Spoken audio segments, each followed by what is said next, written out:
왜 주님을 따르는가? 왜 예수님을 따르는가? 라는 제목으로 오늘 말씀을 이어서 봅니다. 인생에서 가장 중요한 세 가지 요소를 말한다면 첫째는 방향입니다.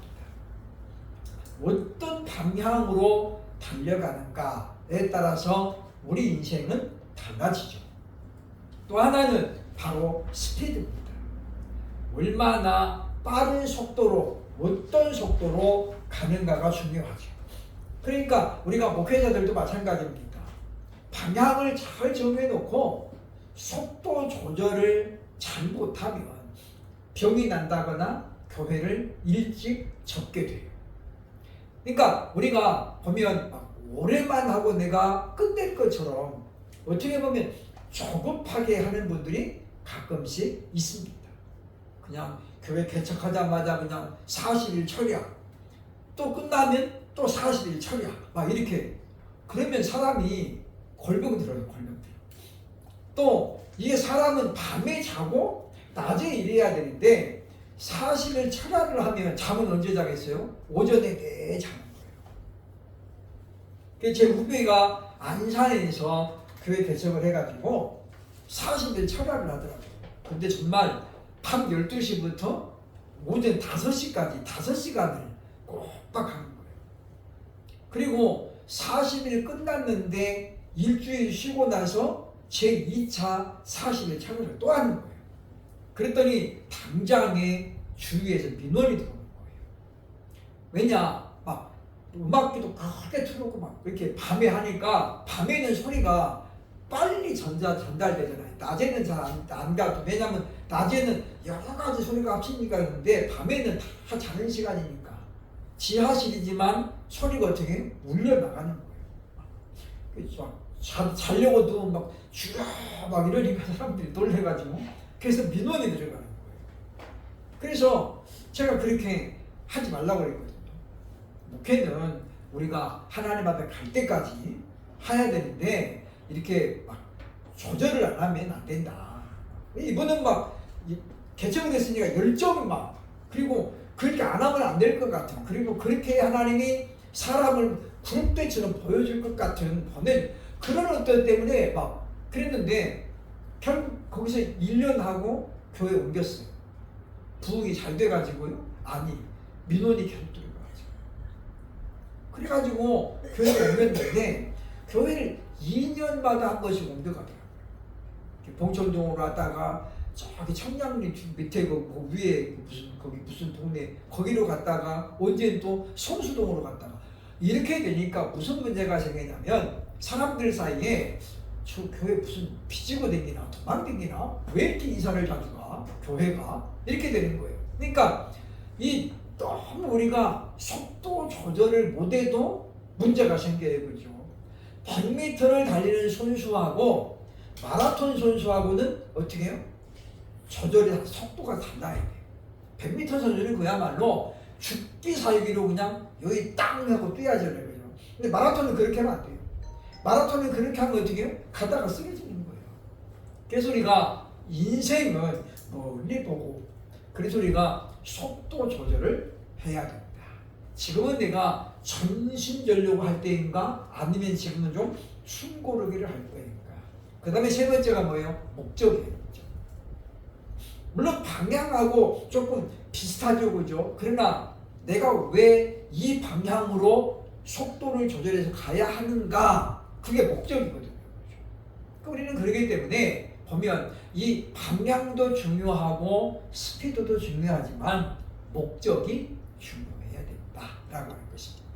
그래서 성공을 하는 것도 목적이 타당해야 되죠. 우리가 자녀들을 좋은 대학에 보내는 것 왜? 라고 하는 게 목적이에요.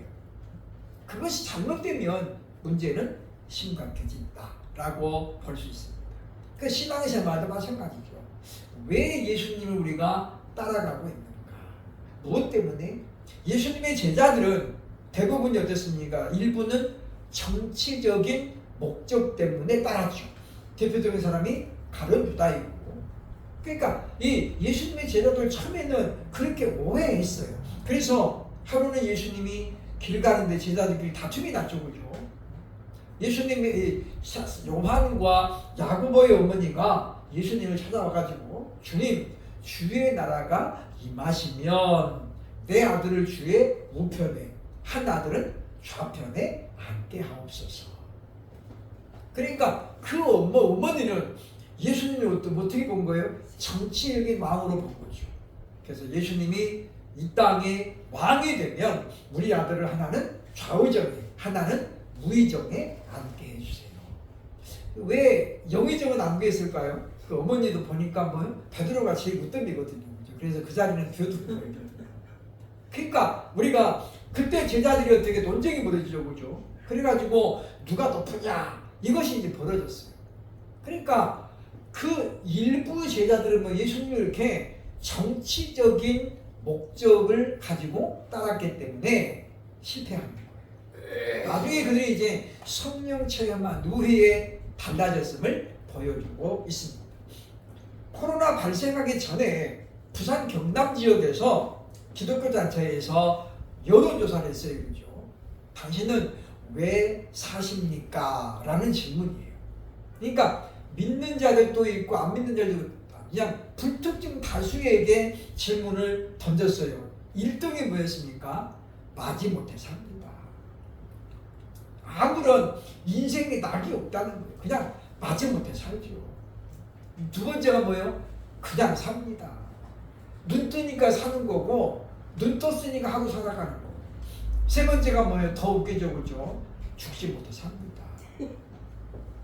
그러니까 어떤 사람들을 대상으로 저 질문을 던졌는지는 잘 모르겠습니다만, 물론 그 지역마다 다르겠죠, 그죠? 우리도 뭐 강남 지역에 사는 사람하고 그 다음에 여기 강서 사는 사람들은 다를 수 있어요, 그죠? 물론 약간의 차이는 있다고 봅니다만은 삶의 목적이 달라지면, 삶의 목적이 사라지면 우리도 절대 될 수 있어요. 그냥 마지못해 살죠. 죽지 못해 삽니다. 이런 거죠, 그죠?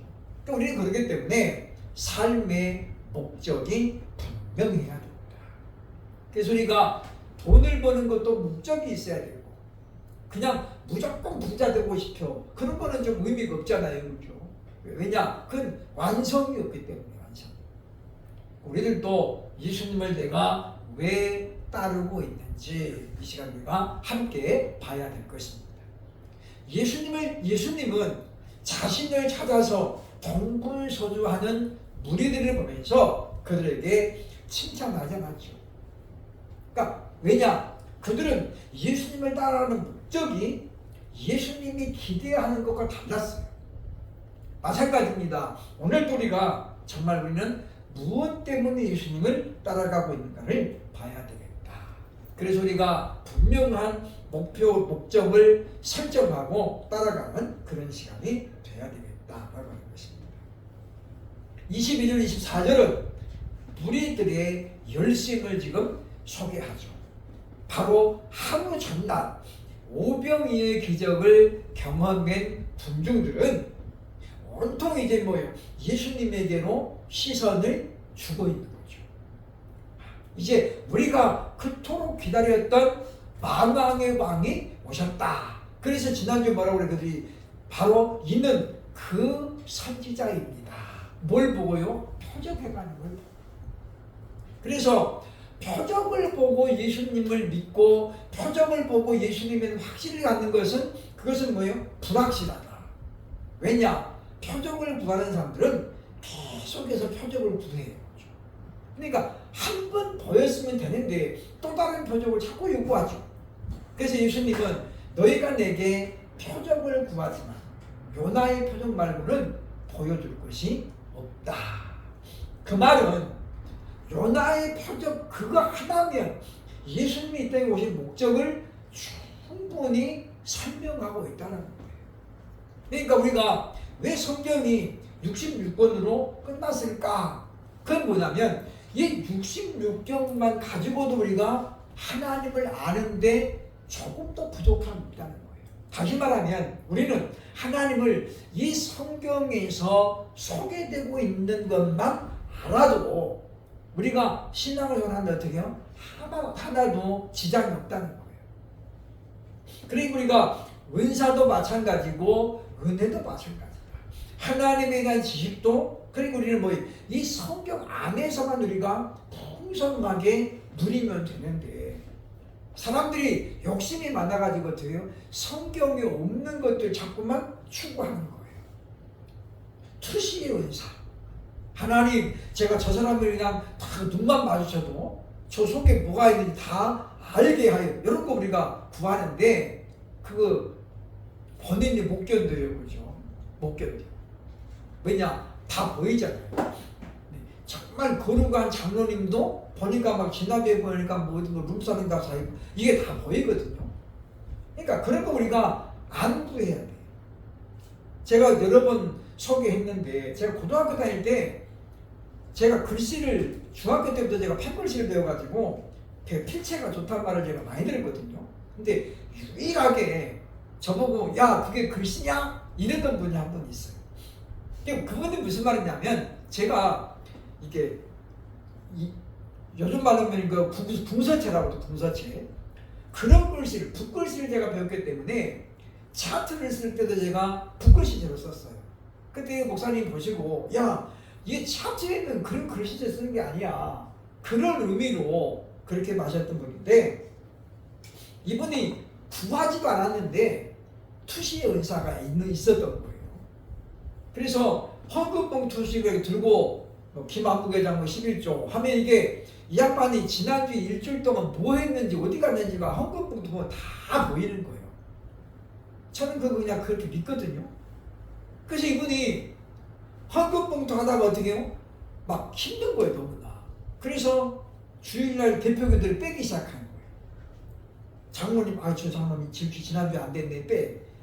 그러다 보니까 대표교들 누가 해요? 담임 목사가 매주 받아요.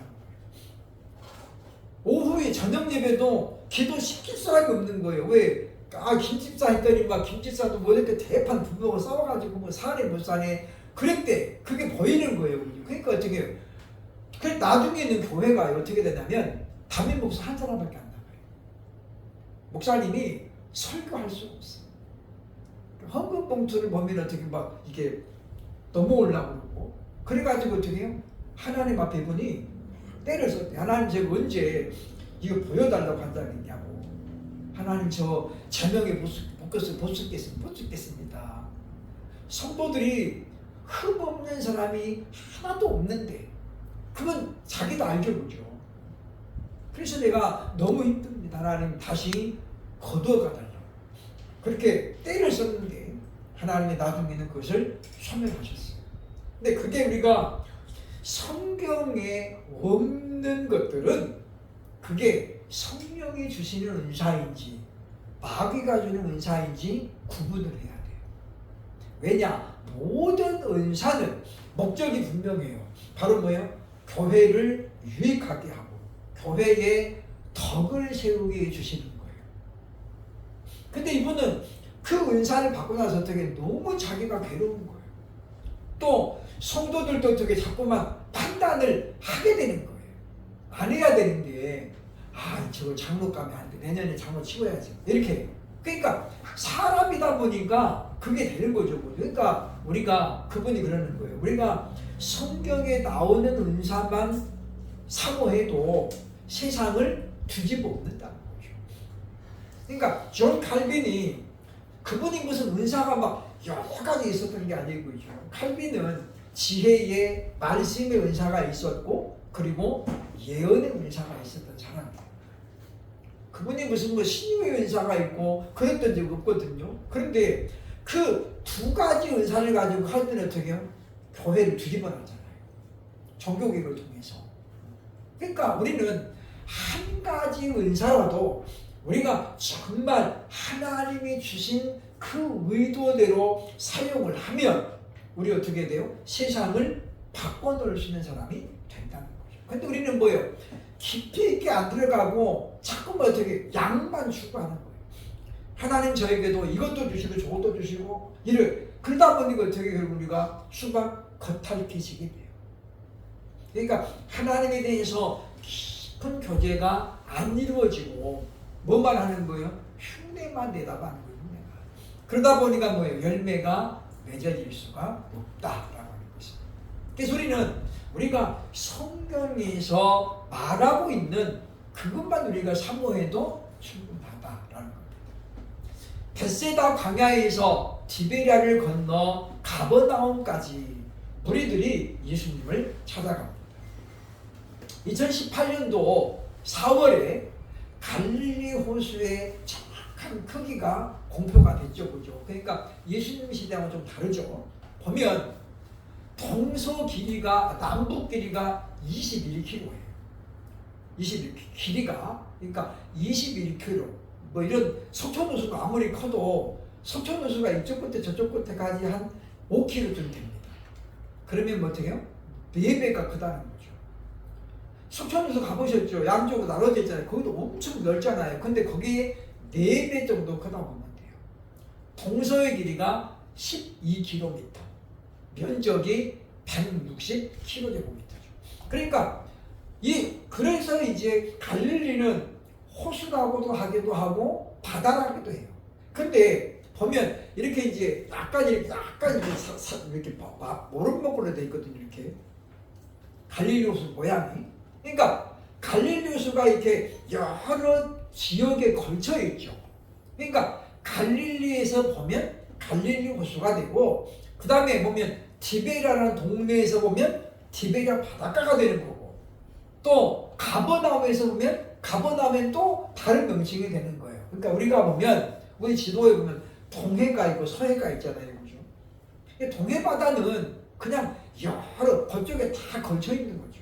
그러니까 주문진에서 보면 주문진 앞바다가 되는 거고, 강릉에서 보면 강릉 앞바다가 돼요. 근데 실제로는 뭐예요? 그게 동해 바다거든요. 마찬가지예요. 그러니까 갈릴리라고 하는 왜 이름이 여러 가지냐? 그 말은 갈릴리가 이렇게 넓게 하다 보니까 동네가 다 이렇게 강을 중심으로 형성됐잖아요. 그러니까 지금으로 보면 강남에서 보는 위치, 그 다음에 강북에서 보는 위치가 다 다를 수 있어요. 모양도 달라요.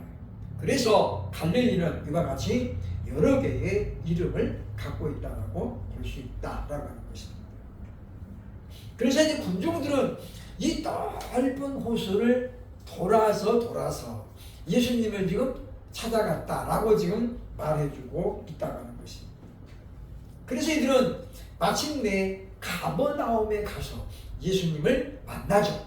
그리고 25절 이렇게 묻습니다. 랍비여, 언제 여기 오셨나이까? 선생님, 언제 여기 오셨습니까? 라고 물어요. 왜냐하면 앞에서 우리가 봤습니다만은 22절부터 좀 보는 말씀에 보면 그들은 알고 있었죠. 보면 예수님이 함께 가지 아니하고 제자들만 가는 것을 봤어요. 그 이유가 뭐였어요? 앞에서 우리가 봤죠. 이 사람들이 예수님을 왕으로 삼으는 줄 알고 예수님이 어떻게 해요? 피해 가셨다. 그랬거든요. 근데도 이 무리들은 예수님을 계속해서 어떻게 해요? 쫓아다녔다는 거죠. 이들은 아마도 자신들을 대단히 대견스럽게 여기고 그렇게 물었어야 되는 거죠. 선생님, 언제 여기 오셨습니까? 라고 묻죠. 그들에게 예수님의 답변이 바로 그 다음 절에 나옵니다. 26절 보시면 예수께서 대답하여 이르시되 내가 진실로 너희에게 이르노니, 같이 읽습니다. 너희가 나를 찾는 것은 표적을 본 까닭이 아니요 떡을 먹고 배부른 까닭이다. 선생님, 언제 여기까지 오셨습니까? 라고 물었더니 예수님이 야, 수고했다 그렇게 말하지 않고 이렇게 말해. 너희가 나를 찾는 것은 표적을 본 까닭이 아니라 떡을 먹고 배불렀기 때문이다. 그러니까 예수님이 간질나게 그냥 딱 허기만 면하게 해준 게 아니잖아요. 그죠? 배불리 먹고 남은 것이 있어 거두어 보니까 자그마치 12방주리가 남았더라. 그러니까 얘들이 뭐예요? 만족하게 먹었거든. 그래서 또 예수님을 찾아오는 거예요. 그러니까 여기서 지금 예수님은 설명합니다. 표적을 본 까닭이 아니다. 이 말은 표적을 너희가 받더라면 그 표적이 뭘 의미하는가를 알았어야 되는데 그들은 뭐예요? 지금 표적의 의미는 생각하지 않냐고 그냥 결과만 따지고 있었다는 거죠. 우리가 표적은 뭡니까? 그 표적은 하나님과 예수님의 정체성을 우리에게 알려주는 목적을 갖고 있는 거예요. 그러니까 요나의 표적은 뭐예요? 오실 예수님이 결국은 죽었다가 사흘 만에 부활할 것이라는 의미를 보여주는 거죠. 요나의 표적이. 그래서 예수님이 요나의 표적을 이야기하는 거죠. 그러니까 요나가 물고기에 들어가가지고 사흘 만에 나오잖아요. 그렇죠? 그래서 물고기가 어떻게 해요? 토해내거든요. 토해내거든요. 예수님도 마찬가지예요. 사흘 동안에 무덤에 있다가 사흘째 된 아침에 부활하셨잖아요. 그러니까 그 요나의 표적이 주는 의미는 뭐냐면 메시아의 정체성을 알려주는 거예요. 그런데 지금 우리들의 관심은 뭐밖에 없어요. 지금 육적인 문제 해결만이 있었다. 그러니까 떡을 먹고 배부른 그것만이 지금 어떻게 해요? 예수님을 따라가는 목적이라고 주님이 우리에게 알려주고 있다라고 하는 것입니다. 물론 그것이 전적으로 잘못된 건 아니에요. 왜냐? 우리는 육적인 모습으로 살아가고 있기 때문에 또 세상의 소리가 살다 보니까 물질도 필요하죠. 그래서 올해 이번에 돌아가셨습니다만은 올해 미국의 아주 거목이라고 불리는 두 목사님이 돌아가셨죠. 한 분이 바로 팀 켈러입니다. 팀 켈러 그분은 아주 독특하게 목회를 해오셨던 분이죠. 예배 마치고 나면 성경 토론을 해서 토론해요. 그래서 안 믿는 자들도 많이 와가지고 기독교에 대한 궁금한 것들을 그때 물어보고 답하는 거예요. 팀 켈러가 그래서 그런 부분에 대해서 굉장히 많이 공부를 해가지고 책도 많이 펴냈죠. 그래서 기독교에 대한 변증을 아주 적극적으로 했어요. 근데 이분이 강조했던 게 뭐냐면 일터 영성입니다. 일터 영성. 그래서 우리가 일터에서도 그리스도인은 그리스도인답게 살아야 된다라는 걸 우리에게 강조했다라고 하는 것입니다. 그래서 우리가 육적인 문제만이 목적이 되서는 안 된다는 거죠. 그러니까 우리는 영적인 일에 오히려 관심을 가져야 된다. 그래서 예수님이 세 번째 예수님의 당부가 나옵니다. 당부가 27절에 말씀하고 있죠. 27절 함께 보겠습니다. 썩는 양식을 위하여 일하지 말고 영생하도록 있는 양식을 위하여 하라. 이 양식은 인자가 너희에게 주리니 인자는 아버지 하나님께서 인치신 자니라. 지금 양식에는 두 가지가 있다고 말씀하죠. 하나는 뭐예요? 썩는 양식이고 하나는 뭡니까? 영생하도록 있는 양식이 있다는 거예요. 썩는 양식은 뭐예요? 육의 양식을 말하는 거죠. 성경은 우리가 육적인 삶에도 충실하라고 얘기합니다. 그래서 뭐예요? 하나님은 6일 동안은 너희가 힘써 일하고 출애굽기 20장에 나온 말씀이죠. 6일 동안은 엿새는 너희가 열심히 일하라는 거예요. 그리고 7일째 안식일에는 뭐예요? 하나님 앞에 안식하라. 그러니까 비율로 따지면 7분의 6이에요. 그러니까 7분의 6. 7분의 6. 6은 뭐예요? 너희 열심히 살라는 거죠. 그리고 하루는 하나님께 예배를 드리며 하나님과 교제하는 시간으로 보내라는 거예요. 그러니까 우리는 사실은 7분의 6이니까 주일날은 한 번인데 6일 동안은 세상에 있잖아요. 그러니까 그 6일 동안에 내가 어떤 모습을 보이는가에 따라서 우리는 그리스도인다울 수도 있고 아닐 수도 있다는 거죠. 결국 오늘날 교회가 빛을 잃어가고 있고, 그리고 오늘 교회들이 보면 대형 교회는 많이 있지만 지금 세상은 어떻게 해요? 대형 교회 목사들도 그냥 우습게 알잖아요. 왜냐? 교회가 자꾸만 그렇게 지금 현재 자충수를 두고 있기 때문이다라는 거예요. 사춘수를 두고 있다는 거죠. 그래서 팀 켈러는 그런 말을 합니다. 세상은 우리의 믿음을 드러내고 그들에게 복음을 전하는 터전이다. 그러니까 우리가 어디 가서 복음을 전하고 누구에게 내 믿음을 드러낼 것이냐? 그 어디라는 거예요? 세상이라는 거예요. 세상. 왜냐? 주일날 우리가 예배당 안에서는 다 믿는 사람이잖아요. 그러니까 우리들끼리 저 사람 믿음 좋네. 그거 별 중요하지 않다는 거예요.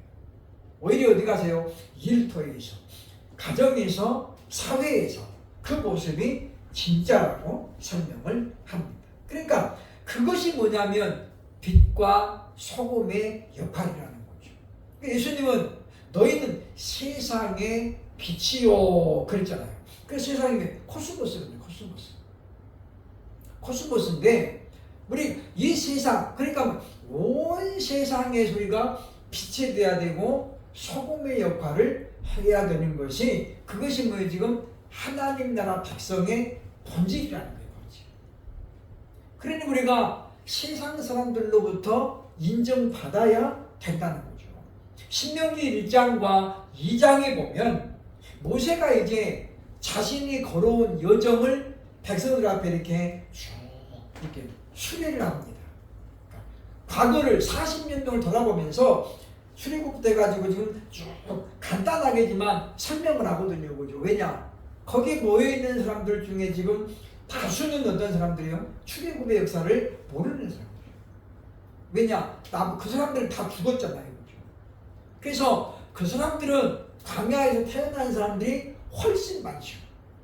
그래서 모세가 그 이야기를 쭉 합니다. 그런데 모세가 이렇게 기도하죠. 하나님, 제가 이들을 감당할 수가 없습니다. 감당할 수 없습니다. 그때 하나님 뭐라고 그래요? 이렇게 말합니다. 사람들에게 인정받고 칭찬받는 일꾼을 세워라. 그래서 각 지파에서 한 명씩 칭찬받고 인정받는 사람을 세우는 거예요. 그러니까 조건이 딱 두 가지예요. 거기 보면 신명기 1장 보면 지혜로운 자. 그 다음에 두 번째가 뭐예요? 인정받는 사람. 그거 외에 없어요. 그래서 모세가 각 지파에서 한 명씩 지혜가 있고, 그래서 뭐예요? 칭찬을 받는 사람을 한 명씩 세웁니다. 그래가지고 모세가 그들을 동역자로 인정하게 되죠.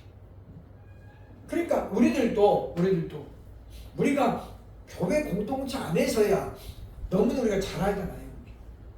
그러나 우리가 정말로 우리가 빛이 되고 소금이 될 것은 예배당 아니라 밖이다. 그래서 마태복음 5장 16절 여러 번 제가 소개를 했습니다만은 말씀하시고 이같이 너희 빛이 사람 앞에 비치게 하여, 여기서 말하는 사람은 교회 밖의 사람들이 말하는 거예요. 그들로 너희 착한 행실을 보고, 오전에 말씀에 보면 지금 너희의 거룩한 행실을 보고 너희의 깨끗해진 두루마기를 보고 하늘에 계신 너희 아버지께 영광을 돌리게 하라. 그러니까 우리가 성도들이, 그리스도인들이 거룩하게 살지 못하면 오히려 어떻게 해요? 비난을 받고 조롱을 받고 외면을 받는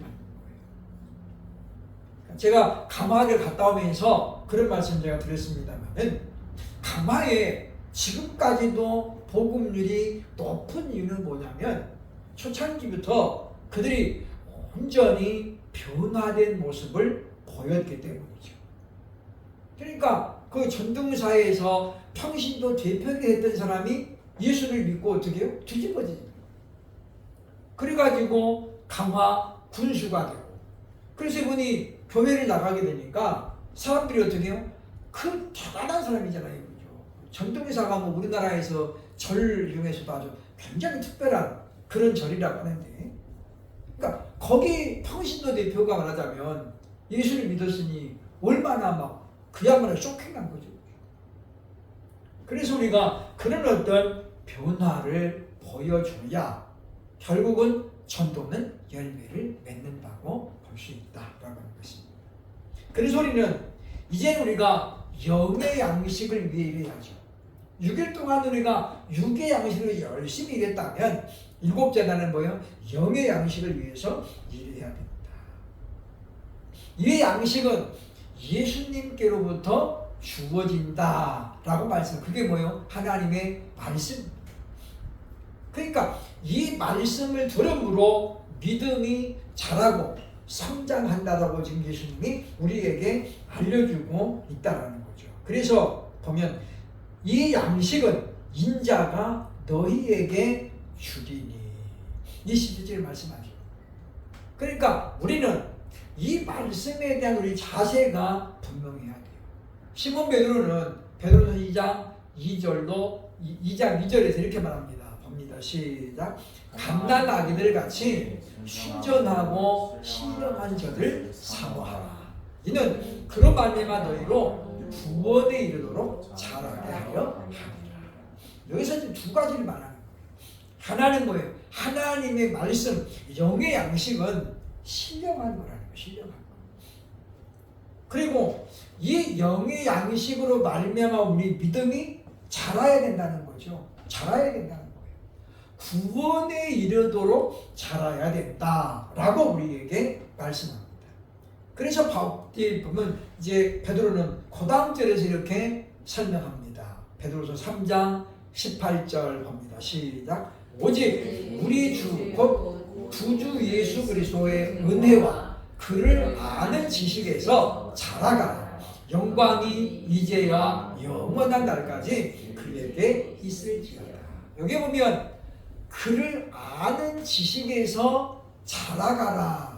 성장하라는 거죠. 그죠? 뭐를 기반으로요? 말씀을 기반으로 자라야 됩니다. 그래서 우리가 영의 양식인 하나님의 말씀을 꾸준히 사모해야 되는 거예요. 단순히 우리가 하나님에 대해서 알기 위해서가 아니죠. 물론 아는 것이 굉장히 중요합니다. 왜냐? 똑바로 알아야 우리 신앙생활을 똑바로 할 수 있어요. 잘못 알면, 잘못 배우면 우리는 어떻게 해요? 방향이 틀려질 수 있다라는 것입니다. 그러면 우리가 육적인 필요를 위해서 우리가 열심히 살아야 되지만 우리는 뭐예요? 영적인 유익을 우리 신앙의 목표로 정해야 되겠다라는 것입니다. 왜냐하면 그래서 우리가 예수님을 꾸준히 모델로 삼고 예수님을 닮아가는 것이 바로 뭐예요? 그것이 빛과 소금의 역할을 회복하는 것이고, 그걸 우리가 다른 말로 성화라고 말합니다. 그러니까 열매는 우리가 얼마나 지금 거룩해지고 있는가를 나타내는 하나의 증명이라고 볼 수 있어요. 그러니까 우리가 예수를 믿으면서 뚜렷한 열매가 있는 사람은 그만큼 뭐예요? 지금 예수님을 많이 닮은 사람이죠. 반대로 예수를 오래 믿었는데 요란하게 하는데도 불구하고 열매가 없는 사람은 뭐예요? 그것은 아직도 여전히 예수님을 닮아가는 데서 실패했다고 볼 수 있어요. 사람이 나이가 먹으면 이제 좀 기력이 빠지죠, 그죠? 진이 빠진다고 그러죠. 그래서 나이가 먹으면 좀 성질도 좀 죽어요, 그죠? 활발했던 사람도 나이가 먹으면 이제 조금씩 이제 기운이 빠져가지고 성질이 죽습니다. 그런데 그렇게 기력이 다해가지고 성질이 죽은 것이 열매가 아니에요. 그거는 그냥 다 늙으면 다 그렇게 되는 거죠. 근데 우리는 그래서 그런 게 아니라 우리가 뭐 다분히 예수님을 닮아가려고 애를 써서, 그래서 내가 절제하고 또 자제하고, 그래서 우리 인격이 달라졌음을 우리에게 증명을 해줘야 돼요. 사람들은 외적인 것이 달라지면 금방 느끼잖아요. 그죠? 살이 좀 빠지면 살 빠졌네요. 어디 아팠어요? 우리 물어보잖아요. 마찬가지예요. 우리 영적인 열매도 사실은 사람들이 다 압니다. 다만 표현을 안 하고 있을 뿐이죠. 그래서 사람들이 우리를 보고 그렇게 느껴야 돼요. 그죠? 살 빠졌네요. 이렇게 말하는 것처럼 우리가 열매를 보면서 참 당신은 진짜 예수님 같습니다. 우리 서문강 교수님이 그 귀가 그렇게 생겨서 그죠. 전철 타면 아이고 부자님 그렇게 중들이 지나가다 그러잖아요. 그래서 나 목사요 그랬대는데, 그러니까 그분은 그 귀가 이렇게 부처님 귀가 이렇게 늘어져가지고 생겨가지고 목사에 대한 사람들이 자꾸만 부처 이렇게 불자인 줄 알아요. 불자인 줄. 그렇다고 해서 뭐 아이 목사 이렇게 쓸 수도 없는 거잖아요, 그죠? 어쨌든 그래서 그분이 더 목사처럼 말도 하고 행동하려고 애를 썼다고 말이에요. 그래서 그분이 지난 3년 전인가 이제 정년 퇴임해가지고 은퇴했는데, 그분이 고려대학교를 나오신 분인데 그 목회하는 동안에 단 한 번 그래도 스캔들도 없이 한 교회에서 그냥 30년 넘게 하다가 거기서 은퇴했어요. 물론 교회가 그렇게 뭐 엄청나게 큰 교회는 아니지만, 그러니까 우리가 사실은 어떻게 보면 그것이 당연한 것 같은데, 우리 보세요, 그죠? 여러분, 우리나라 한국교회 내노라 하는 큰 교회 목사님들 전부 어떻습니까? 보면 스캔들이 다 있죠. 돈 문제, 여자 문제가 스캔들이 그냥 다 있고, 전부 다 어떻게 불명예스럽게 이렇게 끝나잖아요. 근데 저는 그 서문강 교수, 물론 제가 MDB 때 우리 교수였지만 그래서도 그랬습니다만은, 그분은 그렇게 막 화려하진 않지만, 그러니까 아무에게도 책 잡힐만 일 안 하고 열매를 맺으며 살아요. 그게 뭐예요? 바로 성숙한 믿음이거든요. 그러니까 우리들도 이와 같이 우리가 빛 대신 그와 같은 소금과 빛 효과를 잘 회복해서 예수님을 닮아가는. 왜냐하면 오늘 끝부분에 나와요. 예수님은 바로 아버지 하나님부터 인치심을 받았다. 인치심을 받는 게 뭐예요? 소유라는 거죠. 예수님이 아버지 거예요. 물론 내가 아버지 안에, 아버지가 내 안에. 그래서 성부와 성자는 뭐예요? 항상 하나죠. 그러니까 우리에게 지금 뭘 이야기합니까? 우리도 하나님께로부터 인침을 받은 자가 되려면 우리도 어떻게 해야 된다는 거예요? 예수님처럼 그렇게 지금 영의 양식을 위해서 일해야 된다라고 지금 가르칩니다. 그랬더니 사람들이 영의 양식이 도대체 뭐요? 라고 묻는 게 이제 28절부터 나오는 말씀이에요. 그러니까 예수님은 무리들과 계속해서 어떻게 묻고 답하고 이런 관계를 통해서 무리들을 깨우쳐 가시는 거죠. 그러니까 우리들도 이런 모습을 보면서 우리가 성경을 읽어가면서 혹여라도 이해가 안 되거나 또는 궁금한 게 있으면 자꾸 물어봐야 돼요. 그래서 우리가 이와 같이 우리가 왜 예수님을 따라가고 있는가? 나는 단순히 육적인 것만이 아닐까? 또는 내가 정말 영적인 이유를 위해서 따라가고 있다. 늘 생각을 해보면서 예수님이 찾으시는 사람은 열심히 따라오는 사람인데 육적인 욕구만 위해서 오는 건 안 반가워한다는 거죠. 우리가 영의 사람으로 하나님을 기쁘시게 하기 위해서 열심을 내는 저와 여러분 되시기를 주의 이름으로 축원합니다. 아멘. 기도하겠습니다.